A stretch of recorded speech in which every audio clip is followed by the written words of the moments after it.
What do smoke detectors, emergency lights, and nuclear power all have in common? Radiation. But what exactly is radiation? Thanks to high school science class, most of us have heard about radiation. But many of us may not know exactly what it is. I'm Julie, and I work for the Canadian Nuclear Safety Commission. Simply put, radiation is the release of energy in the form of moving waves or streams of particles. This energy can be low level, like microwaves and cell phones, or high level, like X-rays or cosmic rays from outer space. These are known as non-ionizing and ionizing radiation. But if we really want to understand radiation, we need to go inside the tiny world of the atom.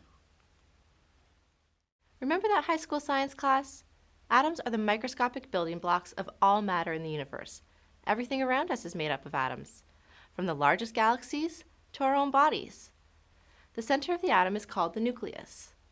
That's where the word nuclear comes from. There is a tremendous amount of energy inside. The nucleus of an atom is made up of two particles, protons, which carry a positive charge, and neutrons, which have no charge. Outside the nucleus are electrons, which carry a negative charge. The attraction of these negative electrons to the positive nucleus is what keeps the atom together. Now, every element in the periodic table has a specific number of protons and neutrons. But sometimes an atom will have too many or too few neutrons. When this happens, it becomes unstable or radioactive. An unstable atom is called a radioisotope. For example, 2 extra neutrons in a hydrogen atom creates the radioisotope tritium. That's the stuff that helps make exit lights glow in the dark. Radioactive atoms want to become stable again, so they release energy until they get back to a balanced state. This process is known as radioactive decay, and there are 3 main types: alpha, beta, and gamma. Alpha particles are heavy and travel small distances. Beta particles are lighter and travel further.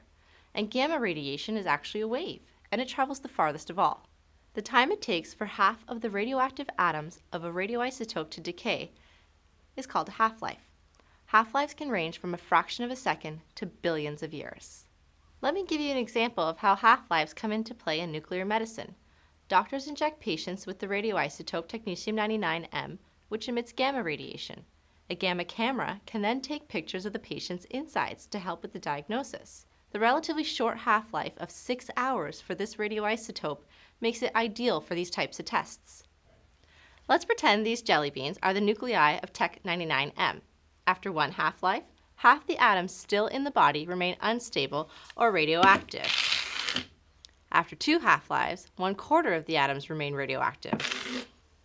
After 3 half-lives, well, you get the idea.